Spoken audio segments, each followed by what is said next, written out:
My sister's engagement party was on a Saturday in October, and by 9 in the morning, I was already on my third cup of coffee, standing in my parents' kitchen surrounded by enough raw ingredients to feed a small village. I want to tell you how I got there, but to do that, I have to go back a little. My name is Jules. I'm 29 years old.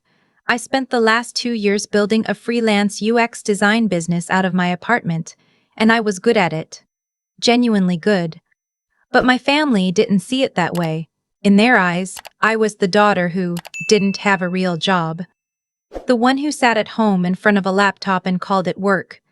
My sister Renee had a salary, a title, a company-issued parking space. I had invoices and a flexible schedule and, apparently, too much free time.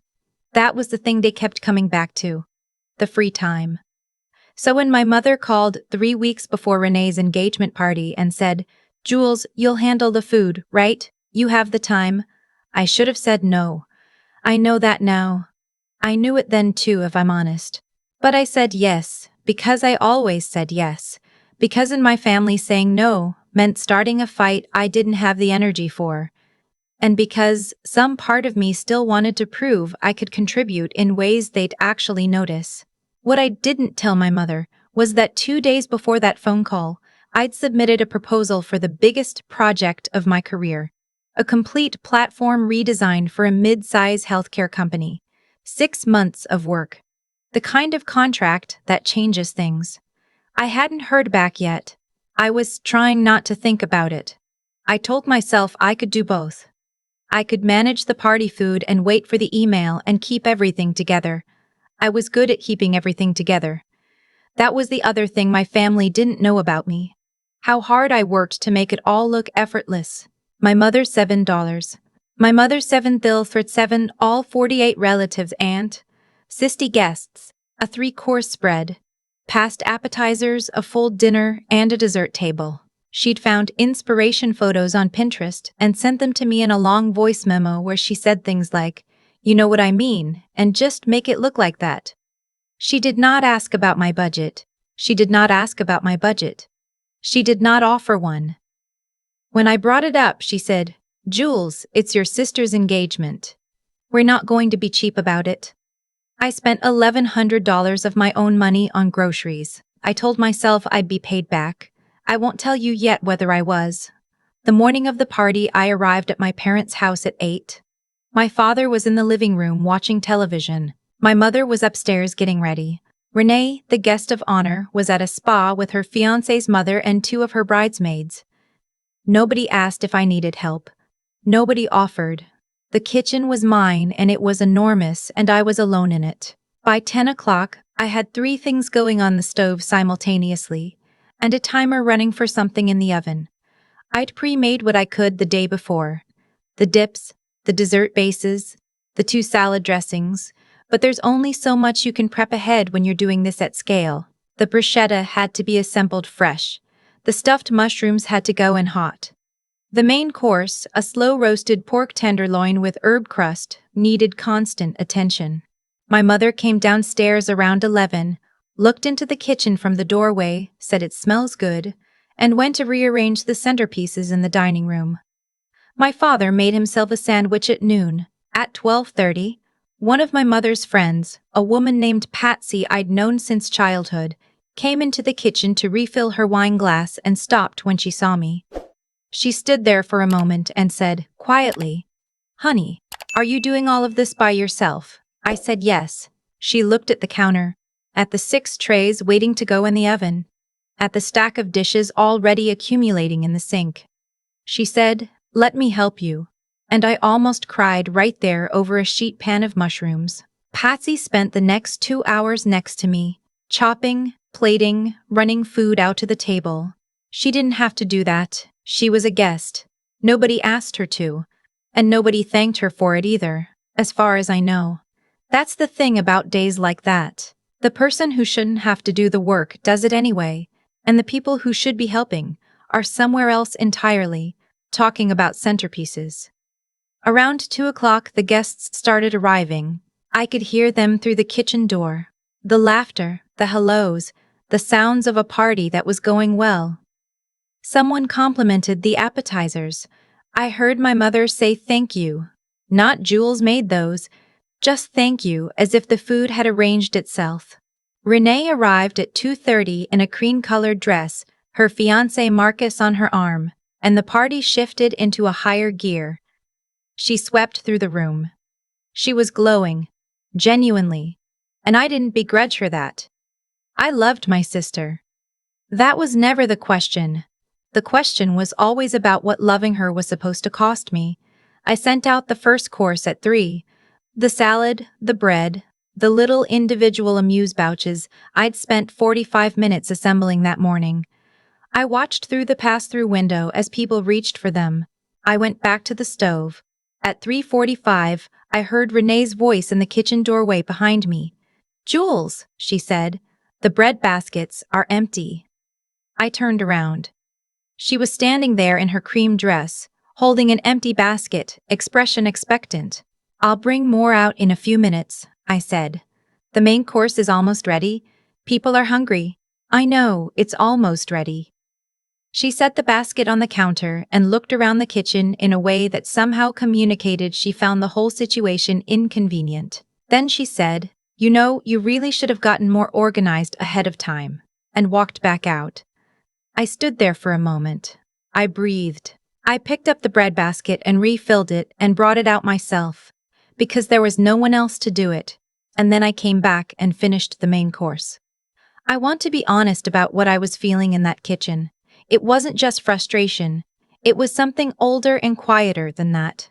It was the specific exhaustion of being invisible in a room full of people who know you, of working your hardest in a space where your work doesn't have a name on it. I'd felt that feeling before. In smaller ways, at smaller moments. This was just the most concentrated version of it I'd ever experienced. The main course went out at 4:15, 60 plates, with Patsy's help. Herb-crusted pork, roasted fingerling potatoes, a green bean and almond situation that I was genuinely proud of. People ate. The room got quieter the way rooms do when the food is good. My mother appeared in the kitchen doorway at 4:30. "Jules," she said, "the potatoes are getting a compliment. Did you use rosemary?" "Yes." She nodded. She looked like she was going to say something else. Then her phone buzzed and she looked at it and walked away. I turned back to the sink. At 5:15, I was assembling the dessert table when my phone buzzed in my apron pocket. I almost didn't look at it. I'd been ignoring my phone all day except for the kitchen timers. But something made me pull it out. It was an email from Hargrove and Associates. The subject line said, Platform redesign proposal, decision. I stood next to the dessert table I'd built from scratch, powdered sugar on my hands, and I opened the email. They wanted to move forward, full scope, 6-month engagement. The number in the contract offer was $195,000. I read it twice. I read it a third time. The kitchen was warm and I was exhausted, and there was still an entire dessert course to get through, and I stood there reading a number that meant my whole next year had just changed shape. I put my phone back in my pocket. I finished the dessert table. I brought out the tiramisu and the fruit tart and the little chocolate things I'd made at 11 o'clock the night before, when I couldn't sleep, because I was worried about exactly this, whether this would come through, whether any of it was working. At 5:45, Renee clinked her glass. She gave a toast. It was lovely. She thanked Marcus, she thanked his family, she thanked her friends. She thanked my parents for hosting. At the end, she looked toward the kitchen and said, "And thanks to Jules for the food, the way you'd thank a restaurant, not a person." Polite applause. I was standing in the kitchen doorway when she said it. After the toast, people started moving around again, getting dessert, refilling drinks. My mother found me near the kitchen and said in a voice just above a whisper, "Jules, can you start clearing the dinner plates? The tables look cluttered." I looked at her. "Mom," I said, "I've been cooking since 8 this morning." "I know, honey, and you did great. But the tables, I got the contract," I said. She blinked. "The Hargrove project, the one I submitted a proposal for. They offered me $195,000 for 6 months of work." I just found out an hour ago. She was quiet for a moment. Behind her, I could hear the party continuing, voices and music, and the sound of someone laughing very loudly near the dessert table. Well, my mother said, that's wonderful. She said it the way you say it when you're recalibrating. When the thing you thought you understood about a person has just shifted and you haven't caught up yet. She said it neutrally, carefully, like she was testing the words. I'll get the plates, I said. But I need you to understand something. This is the last time. She frowned slightly. The last time for what? For this. I gestured at the kitchen, at the party beyond it. I'll finish today. But I'm not the person you call when you need something done, because you think I have time. I have time because I built something that gives me time. That's not the same as being available. My mother looked at me for a long moment. I couldn't tell what she was thinking. She had a particular expression she used when she was deciding something. Eyes slightly unfocused, a small tension in her jaw. She used it then. Okay, she said finally. Just that. Okay. I went and cleared the tables. Patsy found me at the sink afterward. She pressed her hand briefly to my shoulder and said, You should be very proud of yourself. The food was beautiful. She paused, all of it. I think she meant more than the food. Later that evening, after most of the guests had gone, Renee came into the kitchen. I was washing the last of the pans. She leaned against the counter with a glass of wine and watched me for a moment. Mom told me, she said, That's a lot of money, Jules. I know. She was quiet. Then she said, I didn't know it was going that well. I thought you were still figuring it out. I looked at her. She meant it honestly. That was the thing about Renee. She wasn't cruel, she was just incurious. She'd never asked. I'd never insisted she ask. We'd both just kept our comfortable distance from each other's actual lives. I've been figuring it out for 2 years, I said. It's figured out. She nodded slowly. Then she put down her wine glass and picked up a dish towel and started drying the pan I'd just washed. She didn't say anything. Neither did I. We just stood there at the sink together, which was more than we'd done all day. It wasn't a resolution. I want to be clear about that. One quiet moment at the kitchen sink doesn't fix a dynamic that's been running for decades.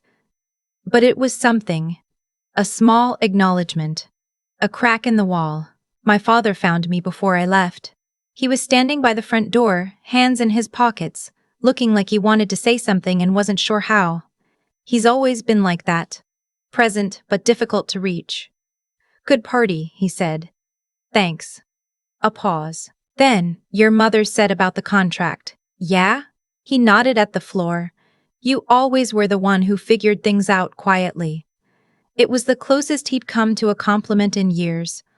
I filed it away in the place where I keep the things that matter even when they shouldn't. I drove home that night with the windows down and the radio up, and the specific lightness that comes not from things being fixed, but from finally having said the thing you needed to say. The contract was real. The morning had been hard. Patsy had been kind. My mother had heard me. That was enough to start with. I got home and opened my laptop and sent a response to Hargrove and Associates confirming I was ready to begin. Then I made myself a cup of tea and sat on my couch and didn't do anything else for the rest of the night. I'd earned that, too. I've thought about that Saturday a lot since it happened. Not the party itself, not even the email, but the moment in the kitchen when my mother asked me to clear the tables and I finally said what I'd been holding for 2 years. There's something that happens when you stay quiet for too long. The people around you don't just assume you're fine with things. They start to build their whole understanding of you around your silence. My family had constructed a version of me that was convenient for them. The one with time. The one who wouldn't push back.